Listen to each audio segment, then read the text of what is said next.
깜짝 놀랄 일이 일어났습니다. 영국 출신 30년 경력의 음식평론가가 허름한 한국 식당에서 믿을 수 없다는 표정으로 식당을 뛰쳐나왔습니다. 세계 최고급 레스토랑만 평가해온 그가 이토록 당황한 이유는 과연 무엇이었을까요? 이야기 바로 시작하겠습니다. 제 이름은 에드워드 콜린스. 대부분 사람들이 꿈의 직업이라고 부를 만한 일을 하고 있어요. 저는 영국 출신의 음식평론가예요. 30년 동안 저는 전 세계를 여행하면서 다양한 레스토랑의 음식을 시식하고 이를 평가하는 글을 써왔죠. 매일 저는 음식에 대해 글을 쓰고 어떤 레스토랑이 가이드북에서 주는 특별한 별을 받을 자격이 있는지를 판단하며 어떤 레스토랑을 피해야 하는지 사람들에게 알려줘요. 유명하다는 레스토랑에서 완벽한 패턴으로 뿌려진 소스가 얹어진 메인 디시들, 제대로 보려면 확대경이 필요할 정도로 작은 꽃들이 있는 음식보다는 예술 작품처럼 보이는 요리들을 먹었지요. 하지만 최근에 저에게 변화가 생겼어요. 완벽한 조명과 고급 접시가 있는 이 모든 화려한 레스토랑들이 더 이상 저를 행복하게 하지 않더라고요. 딱딱한 검은 정장을 입은 웨이터들, 그림처럼 보이도록 배열된 작은 양의 음식, 그리고 음식이 좋은지 또는 나쁜지에 대한 모든 규칙들. 이 모든 것이 공허하게 느껴졌어요. 오늘은 화요일이니까 원래대로라면 저는 뉴욕의 또 다른 5성급 레스토랑에 있었어야 해요. 저는 잡지에 레스토랑 리뷰를 쓰기 위해 한 달 동안 뉴욕에 머물고 있었어요. 제 보조인 마사는 특별한 방법으로 생선을 요리하는 것으로 유명한 곳에 예약을 했어요. 그런데 그것에 대해 생각하는 것만으로도 피곤하더라고요. 미안해요, 마사. 저는 취소 문자를 보내면서 혼잣말을 했어요. 저는 몸을 움직이며 신선한 공기를 좀 마셔야겠어요. 뉴욕의 거리는 에너지로 가득 차 있었어요. 노란 택시들이 경적을 울려요. 사람들은 전화를 하거나 쇼핑백을 들고 서둘러 지나가고 있었어요. 목적지 없이 걸으니 작은 상점들, 아파트 건물들, 그리고 동네 식당들이 옆으로 지나가네요. 여기 공기에서는 진짜 음식 냄새가 느껴졌어요. 잡지에 사진을 찍기 위한 것이 아니라 실제로 요리되고 먹히는 음식 냄새요. 그러던 중에 한글과 영어로 한울정이라고 쓰여진 나무 간판이 있는 작은 식당을 보았어요. 따뜻한 황금빛 불빛이 창문에서 빛나고 있어요. 유리를 통해 저는 대화하고 웃고 있는 사람들을 볼 수 있었어요. 그곳은 전혀 화려하지 않았어요. 오히려 단순해요. 그리고 어떤 이유에서인지 저는 자석처럼 그곳으로 끌려가는 느낌이 들었어요. 저는 넥타이를 바로잡고 문을 밀어 들어갔어요. 작은 종이 울려서 제 도착을 알려요. 테이블은 단순한 나무로 짜여져 있었고 고급 레스토랑과 달리 흰 테이블보로 덮여 있지 않았어요. 의자들의 모양은 제각각이었고 벽은 가족 사진과 전통 한국 그림으로 장식되어 있어요. 하지만 방은 생생함으로 가득 차 있어요. 젊은 여성이 진심 어린 미소로 저에게 다가와요. 한울정에 오신 것을 환영합니다. 제 이름은 엘레나예요. 처음 오셨나요? 저는 고개를 끄덕이며 어색함을 느꼈어요. 저는 보통 레스토랑에 들어가면 주방장들이 제 테이블로 와서 그들의 비전과 철학을 설명하는데 익숙해져 있어요. 하지만 여기서 저는 그냥 또 다른 손님일 뿐이에요. 그리고 이상하게도 그것이 좋게 느껴졌어요. 제가 의자에 자리를 잡으면서 저는 아주 오랫동안 식사에 대해 호기심이 생긴 적이 없었다는 것을 깨달았어요. 메뉴는 작고 단순해요. 화려한 설명이나 대부분의 사람들이 발음할 수 없는 복잡한 프랑스어 단어가 없어요. 새로운 이름의 직설적인 요리들이었어요. 갈비탕, 비빔밥, 찌개. 그리고 몇 년 만에 처음으로 저는 어떤 점수를 줄지, 어떤 비평을 쓸지 생각하지 않고 허기짐을 느꼈어요. 저는 깊게 숨을 들이마시며 마늘, 구운 고기, 그리고 제가 이름을 말할 수 없는 향신료의 풍부한 냄새를 맡아요. 엘레나가 주문을 받으러 돌아왔을 때 저는 메뉴에 있는 갈비탕을 가리켰어요. 이게 뭐예요? 제가 물었어요. 소갈비 수프예요. 그녀는 미소로 설명했어요. 가장 인기 있는 요리죠. 저희 주인 김씨가 매일 아침 신선하게 만들어요. 준비하는데 몇 시간이 걸린답니다. 그럼 그걸로 주세요. 저는 마치 항상 한국 음식을 주문하는 것처럼 평범하게 보이려고 노력하며 말했어요. 식사를 기다리는 동안 저는 레스토랑에 있는 다른 사람들을 지켜봤어요. 한 테이블에서는 노부부가 김이 모락모락 나는 큰 냄비를 함께 나누고 있었어요. 그들은 말수가 많지는 않았지만 때때로 서로를 바라보며 미소 짓는 모습에서 그들이 수년간 함께해왔다는 것을 알 수 있었어요. 또 다른 테이블에서는 두 아이를 둔 가족이 돌그릇에 다채로운 채소를 섞으며 웃고 있었어요. 부모님들은 어린아이에게 모든 것을 함께 저어 섞는 방법을 보여주면서 도와주고 있었어요. 아무도 음식 사진을 찍지 않았어요. 아무도 공손하게 속삭이지 않았어요. 방은 실제로 좋은 사람들과 식사 자체를 즐기는 사람들의 소리로 가득 차 있었어요. 엘레나가 돌아왔을 때 저는 그녀가 제가 주문한 수프뿐만 아니라 작은 접시들로 가득 찬 쟁반을 가져오는 것을 보고 놀랐어요. 저는 수프만 주문했는데요. 저는 혼란스러워하며 말했어요. 엘레나는 미소 지었어요. 이것들은 반찬이에요. 함께 나누기 위한 거예요. 한국식이죠. 저는 깜짝 놀랐어요. 제가 리뷰하는 고급 레스토랑에서는 접시에 있는 모든 작은 것에 추가 비용이 들어요. 특별한 소금이라면? 그건 $5가 더 들어요. 희귀한 트러플 한 조각? 그건 $50가 더 들 수 있어요. 음식을 무료로 제공한다는 개념은 제가 알고 있는 파인 다이닝의 모든 것과 상반돼요. 수프는 아직도 끓어오르는 단순한 돌그릇에 도착했어요. 화려한 장식도 없고 접시 가장자리에 예술적으로 뿌려진 소스도 없었어요. 그저 깊고 풍부한 육수와 뼈에 붙어있는 부드러운 소고기가 있었어요. 제가 첫 숟가락을 입에 넣었을 때 생소한 특별함이 느껴졌어요. 그 맛은 저를 놀라게 하거나 과시하려고 하지 않았어요. 혁신적이거나 최첨단이 되려고 하지 않았어요. 오랜 친구와 나누는 이야기처럼 솔직하고 깊었어요. 육수는 풍부하지만 무겁지 않고 복잡하지만 밍밍하지 않았어요. 상을 받기 위해서가 아니라 올바르게 하는 것이 중요하기 때문에 모든 단계에 주의를 기울인 것 같은 정성이 느껴졌어요. 제가 먹는 동안 갑자기 기억이 물밀듯이 밀려왔어요. 제가 어렸을 때 부엌일을 도왔던 런던에 있는 아버지의 작은 비스트로요. 제가 유명한 평론가가 되기 전, 좋은 음식을 위한 규칙을 배우기 전, 저는 아버지가 단골 손님들을 위해 사랑으로 요리하는 것을 보았었어요. 아버지는 별이나 리뷰에 신경 쓰지 않았어요. 저는 지난 수년 동안 아버지의 레스토랑에 대해 생각하지 않았어요. 저는 음식을 즐기는 대신 판단하는데 너무 바빴어요. 하지만 여기, 이 단순한 한국 레스토랑에서 그 따뜻한 기억들이 너무 강하게 다시 밀려와서 저는 잠시 숟가락을 내려놓아야 했어요. 반찬 접시들은 보물찾기 같았어요. 각 작은 그릇은 서로 완전히 다른 맛을 내는 음식들이었어요. 김치는 김씨의 누나가 만든 거예요. 지켜보던 엘레나가 저에게 말했어요. 한국의 전통 온기에서 2달 동안 발효시켜 만든답니다. 제가 식사를 마쳤을 때 주방장인 김진호 씨가 다가와 물었어요. 식사는 어떠셨나요? 저는 그가 진심으로 알고 싶어 한다는 것을 알 수 있었어요. 저는 잠시 멈추고 적절한 단어를 찾았어요. 보통 저는 음식을 설명하기 위한 끝없는 어휘가 있어요. 저는 노트와 언더톤, 그리고 테크닉에 대해 이야기할 수 있어요. 하지만 제 비평가의 사전에 있는 어떤 단어도 제가 방금 경험한 것에 대해 적절하지 않은 것 같았어요. 집 같은 느낌이었어요. 저는 마침내 말했어요. 비록 제가 한국 음식을 전에 먹어본 적은 없지만요. 김 씨의 얼굴은 눈까지 닿는 활짝 웃음으로 변했어요. 그것이 당신이 줄 수 있는 가장 큰 칭찬이에요. 음식은 항상 집으로 돌아오는 것 같은 느낌이어야 해요. 수년 만에 처음으로 저는 분석하지 않은 식사를 했어요. 메모도 하지 않았어요. 저는 어떤 점수를 줄지 생각하지 않았어요. 저는 그냥 먹었어요. 그리고 저는 모든 한 입에 현재가 있었어요. 콜린스 씨, 다시 뵐 수 있을까요? 엘레나가 잔돈을 가져오면서 물었어요. 그녀가 제 이름을 알고 있다는 것에 놀랐지만 담담하게 대답했어요. 네, 그럴 거예요. 저는 이미 내일 다시 올 것이라는 것을 알고 있었어요. 저는 첫 방문 후의 한울정에 대해 계속 생각했어요.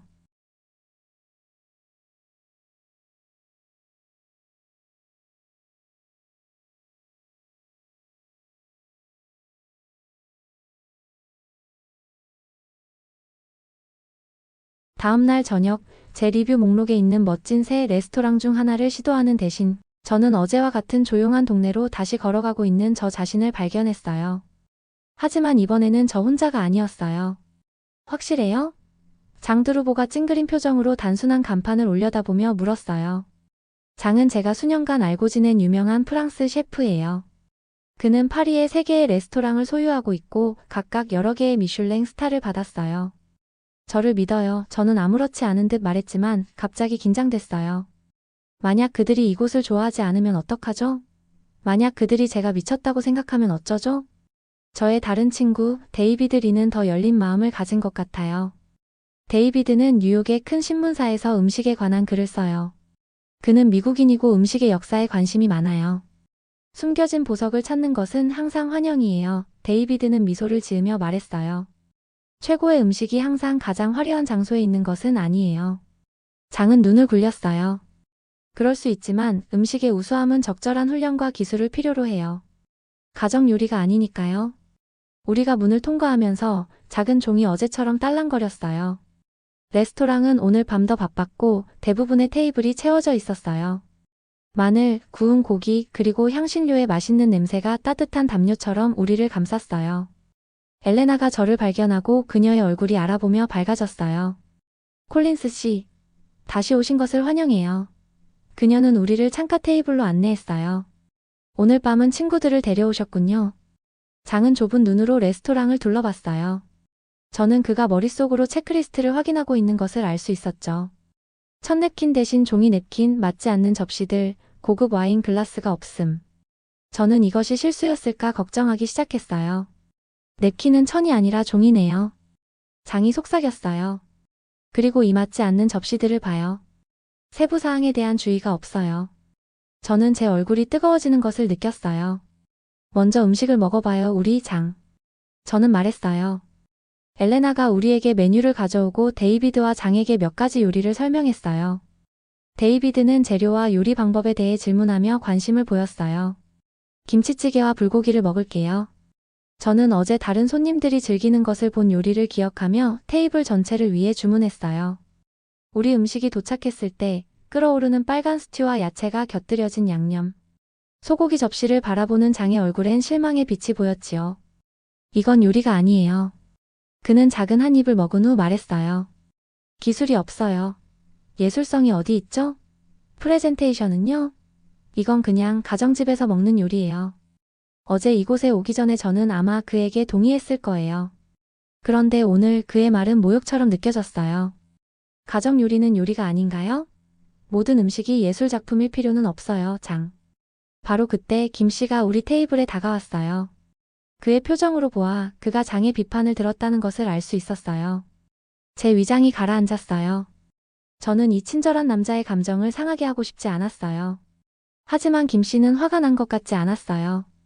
그는 의자를 끌어당겨 우리와 함께 앉았어요. 당신이 맞아요. 김 씨는 장에게 차분하게 말했어요. 이것은 가정 요리예요. 한국에서는 가장 중요한 레스토랑이 가족처럼 느껴지는 곳이라고 믿어요. 장은 작은 코웃음을 쳤어요. 그것은 세련됨의 부족에 대한 편리한 변명이네요. 저는 당혹감에 테이블 아래로 가라앉고 싶었지만 김 씨는 차분하게 말했어요. 제 할머니는 우리 가족이 돈이 거의 없었던 어려운 시기에 김치찌개 만드는 법을 저에게 가르쳐 주셨어요. 우리는 가지고 있는 모든 것을 그 냄비에 넣었어요. 단지 재료뿐만 아니라 희망과 사랑도요. 우리가 그것을 나눌 때 어려운 시기에도 우리는 서로가 있었기 때문에 가난하지 않다고 느꼈어요. 그는 장을 직접 바라봤어요. 고급 레스토랑에서는 셰프의 기술에 대해 돈을 지불해요. 여기서는 우리의 마음에 대해 돈을 지불해요. 종류는 다르지만 둘 다 가치에 대한 이야기죠. 계속 조용히 먹고 있던 데이비드가 갑자기 말했어요. 이 불고기. 어렸을 때 할아버지 집에서의 일요일 저녁 식사가 생각나요. 그동안 잊고 있었네요. 우리가 그날 밤 레스토랑을 떠날 때 저는 데이비드가 평소보다 더 조용하고 생각에 잠겨 있다는 것을 알아챘어요. 반면에 장은 불평을 계속했어요.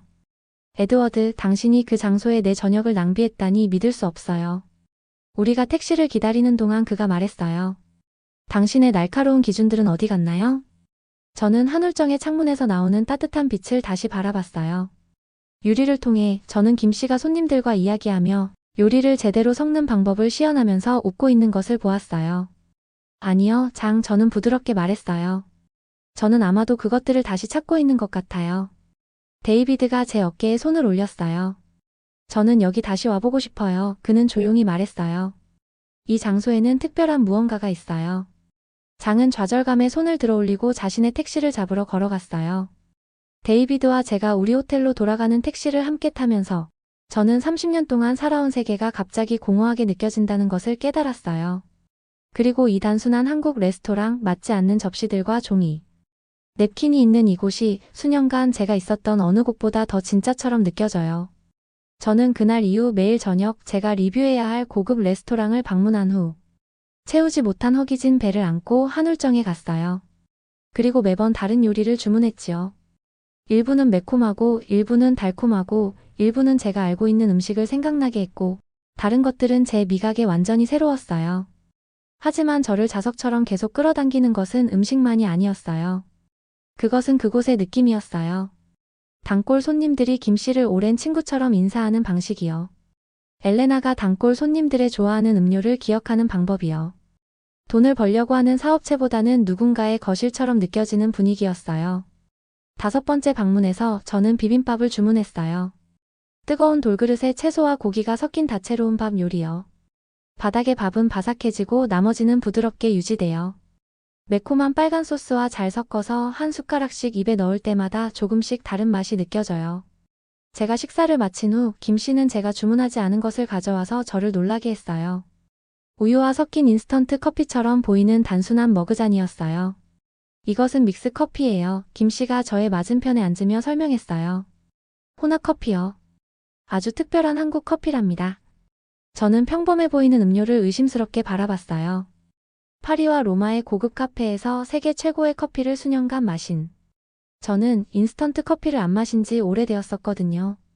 1980년대 한국이 매우 빠르게 변화하고 현대화되었을 때 노동자들은 긴 노동시간 후에 이 단순한 커피를 나누기 위해 모였어요. 비싸지 않고 화려하지 않아요. 하지만 그것은 우정의 상징이 되었어요. 삶이 힘들 때도 잠시 이야기를 나누는 순간의 상징이요. 저는 한 모금 마셨어요. 커피는 달콤하고 우유가 많이 들어갔지만 맛에 관해서는 특별한 것이 없었어요. 하지만 김씨가 그 역사에 대해 이야기할 때 저는 그 지친 노동자들을 상상하게 됐어요. 이 소박한 음료를 통해 서로에게 위안을 찾는 모습을요.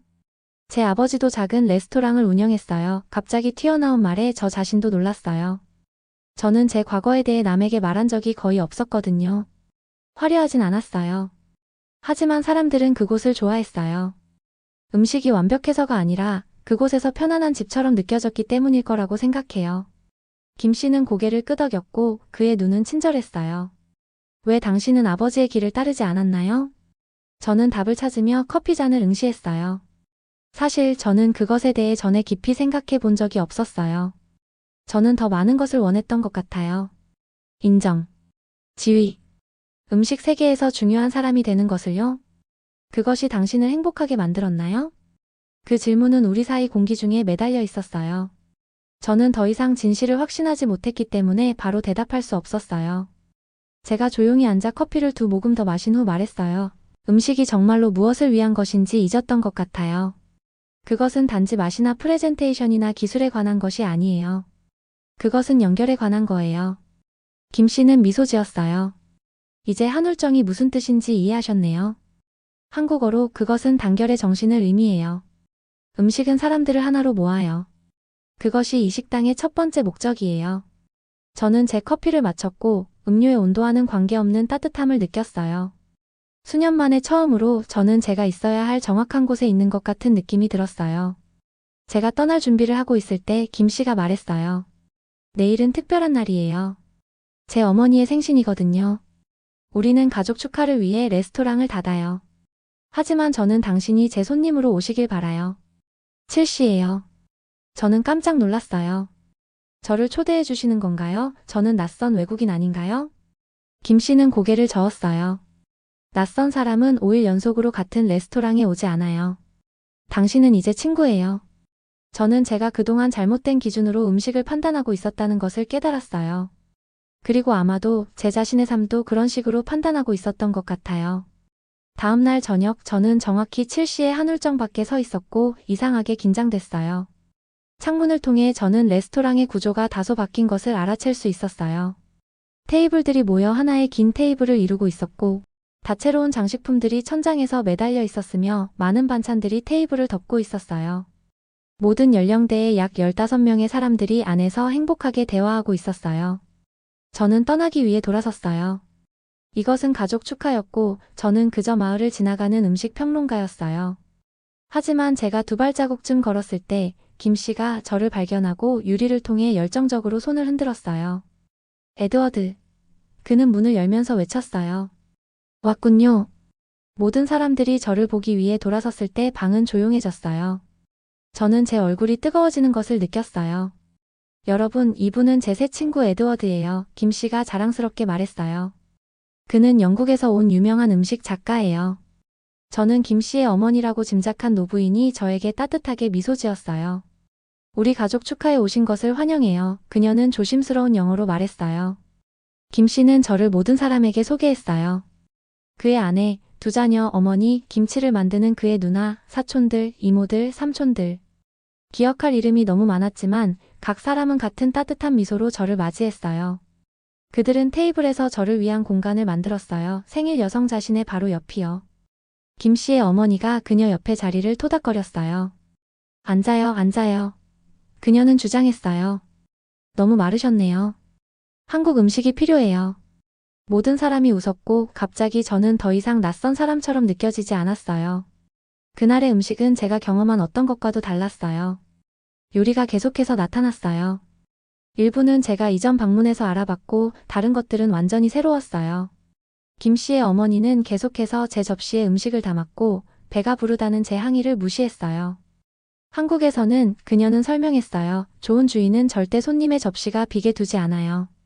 저는 김 씨의 아버지가 30년 전에 한울정을 시작했다는 것을 알게 됐어요. 세 가지 일을 하면서 10년 동안 돈을 모은 후에요. 레스토랑은 어려운 경제 시간, 동네 변화, 심지어 화재까지도 견뎌냈어요. 하지만 가족은 그것을 계속 유지했고 100년 이상 된 요리법을 보존했어요. 우리가 먹는 동안 가족 구성원들은 이야기를 공유했어요. 김 씨나 엘레나가 통역을 해주었지요. 그들은 재미있는 손님들, 주방에서의 힘든 점들, 그리고 오늘과 똑같은 소중한 추억들에 대해 이야기했어요. 저는 아버지의 비스트로에 대해 그들에게 말했어요. 손님들이 그의 특별한 로스트 비프를 위해 일요일 아침에 줄을 서는 방법에 대해서요. 저는 그가 모든 단골에 좋아하는 요리와 생일을 어떻게 알고 있었는지 말했어요. 그가 제가 겨우 8살 때 저에게 요리를 어떻게 가르쳤는지도요. 왜 셰프 대신 비평가가 되었나요? 김 씨의 어머니가 물었어요. 제 아버지의 레스토랑은 제가 대학에 있을 때 문을 닫았어요. 큰 고급 체인 레스토랑이 길 건너편에 생겼거든요. 그 레스토랑에는 유명한 셰프들과 비싼 재료의 메뉴들이 있었어요. 우리는 경쟁할 수 없었어요. 테이블은 조용해졌어요. 저는 그 세계의 일부가 되고 싶었던 것 같아요. 제 아버지의 작은 장소보다 더 중요해 보이는 세계요. 저는 어떤 레스토랑이 관심을 받을 자격이 있는지, 어떤 셰프가 칭찬받을 가치가 있는지 결정하고 싶었어요. 김 씨의 어머니는 손을 뻗어 제 손을 토닥거렸어요. 저는 한울정에 대해 글을 쓰고 싶어요. 저는 그들에게 말했어요. 리뷰가 아니라 이야기요. 여러분이 여기서 만든 것에 대해서요. 음식이 정말로 의미하는 것에 대해서요. 김 씨는 놀란 것 같았어요. 하지만 우리는 그저 작은 동네 식당이에요. 유명하지 않아요. 그것이 정확히 핵심이에요. 세계는 레스토랑이 단지 사업체가 아니라는 것을 기억할 필요가 있어요. 그들은 전통의 수호자, 커뮤니티의 창조자, 기억에 만들어낸 사람들이에요. 음식은 사랑이에요. 그녀는 단순히 말했어요. 이제 이해하시네요. 다음 날 아침 저는 제 편집자에게 전화해서 그가 기대했던 리뷰를 제출하지 않을 것이라고 말했어요.